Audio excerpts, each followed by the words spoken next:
ఎన్నడూ లేనంతగా పహల్గామ్ అటాక్ తర్వాత భారతదేశ ప్రభుత్వం మీద తీవ్రమైనటువంటి ఒత్తిడి ఉంది. ఎందుకు ఇంకా యుద్ధం అనేది చేపట్టలేదు, పాకిస్తాన్ మీద ఎందుకు ఇంకా ఏదో ఒక చర్య అనేది తీసుకోలేదు అనేటువంటి ప్రశ్నలు చాలా మందికి వినిపిస్తున్నటువంటి పరిస్థితి. దాని గురించి మన వీడియోలో మాట్లాడుకుందాం. ఒక 5500 లైక్స్ టార్గెట్ పెట్టుకున్నాను నేను, మా టీము.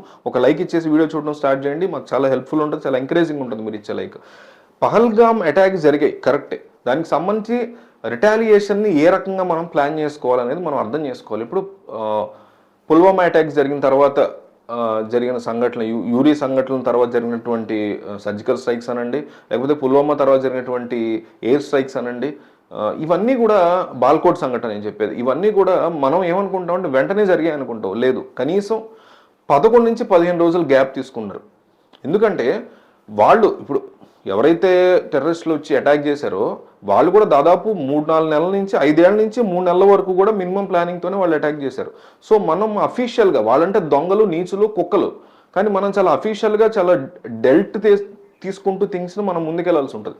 సో ఏ కంట్రీగానే వర్తిస్తుంది ఇది. ఫర్ ఎగ్జాంపుల్ ఇప్పుడు హమాస్ అక్టోబర్లో 2023 అక్టోబర్లోనే ఎప్పుడో దాడి చేస్తే 20 రోజులు టైం తీసుకున్న తర్వాతే ఇజ్రాయెల్ టన్నెల్స్లో ఉన్నటువంటి వాళ్ళ పట్ల బాంబులు వేయడం కానీ, గాజా మీద తిరగబడడం కానీ ఇవన్నీ చేసింది. ఏది మనకంటే ఎన్నో రెట్లు మనకంటే బెటర్ పొజిషన్లో ఉంటుంది ఇజ్రాయెల్. ఇంటెలిజెన్స్ విషయంలో కావచ్చు, యుద్ధం చేసేటువంటి సామాగ్రి విషయంలో కావచ్చు, టెక్నాలజీ విషయంలో కావచ్చు, వీటన్నిటిలో మనకంటే ఎన్నో రెట్లు బెటర్ ఉంటుంది ఇజ్రాయెల్.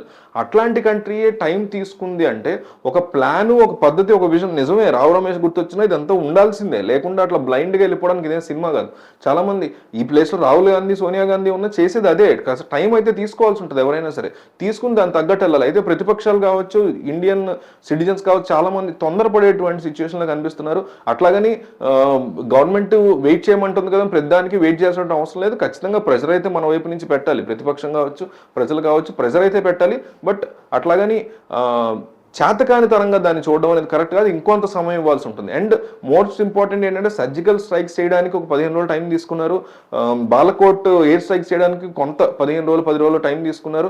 అంటే ఇంకా టైం ఇక్కడ ఎక్కువ తీసుకుంటారంటే ఖచ్చితంగా ఇది ఒక పెద్ద థింగ్ని తీసుకెళ్ళడం కోసమే అని మనకు స్పష్టంగా కనిపిస్తుంది. పాకిస్తాన్ కూడా ఇప్పటికే తమ దేశంలో హై అలర్ట్ ప్రకటించుకుంది. ఎక్కడికక్కడ ఆర్మీని రిక్రూట్ చేసినటువంటి పరిస్థితి ఉంది. కొంతమంది అయితే ఆర్మీ నుంచి రాజీనామా చేసి పారిపోతున్నారు. యునైటెడ్ నేషన్స్లో మమ్మల్ని కాపాడండి మహాప్రభు అనే సిచ్యువేషన్లో పాకిస్తాన్ ఆల్రెడీ ఉంది. పాకిస్తాన్ ఇప్పటికే చాలా కుక్కలు చింపినటువంటి విస్తరలో ఉంది ఆ దేశం యొక్క ఆర్థిక వ్యవస్థ.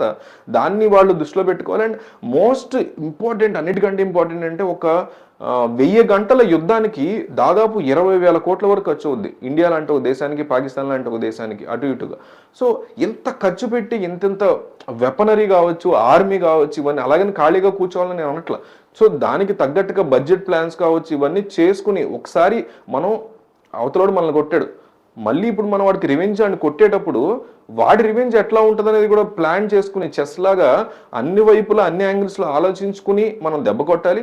అండ్ మోస్ట్ ఇంకొక ఇంపార్టెంట్ థింగ్ ఏంటంటే మనం దాని గురించి ఆలోచించే కొద్దీ ఆల్రెడీ వాడు ఇంకొక అటాక్కి ఆల్రెడీ సిద్ధంగా ఉండడం మనకు తెలియదు కదా. ఆల్రెడీ నిన్న ఢిల్లీలో కూడా దీని మీద హై అలర్ట్ ప్రకటించారు. ఢిల్లీలో ఉన్న ప్రతి టూరిస్ట్ జోన్లో జాగ్రత్తగా ఉండమనేసి హై అలర్ట్ ప్రకటించడం జరిగింది.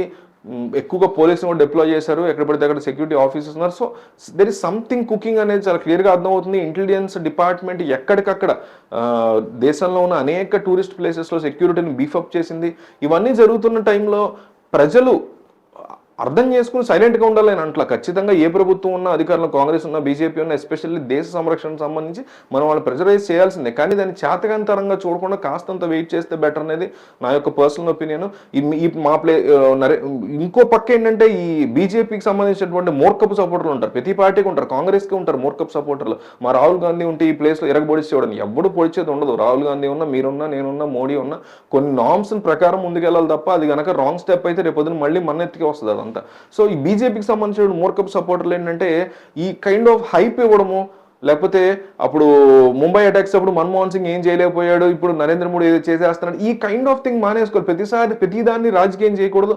ఇది భారతదేశం పట్ల జరిగినటువంటి చాలా దారుణమైనటువంటి, మన దేశాన్ని తీవ్రంగా వాళ్ళు చరిచారు. దాన్ని మనం క్లియర్ చేసుకోవాలి. ఇంకొకసారి మన జోలికి రాకుండా చూసుకునేటువంటి ప్రయత్నం చేయాలి. అందులో భాగంగా ప్రతిపక్షాలు కూడా, దేశంలో ఉన్నటువంటి ప్రజలు కూడా అధికార పక్షంలో ఎవరుంటే వాళ్ళతో సపోర్టివ్గానే ముందుకు వెళ్ళాలి. కానీ దాని గేమ్ ప్లాన్ ఏంటి అనేది వాళ్ళు మనకి చెప్పలేని సిచ్యువేషన్స్ కూడా కొన్ని ఉంటే దాన్ని కూడా అర్థం చేసుకోవాలి. సో ఇంకొన్నాళ్ళు టైం ఇవ్వచ్చేమో, ఇంకాస్త గట్టి దెబ్బ కొట్టే ఆలోచనలో ఉన్నారేమో అని నాకైతే పర్సనల్గా అనిపిస్తుంది.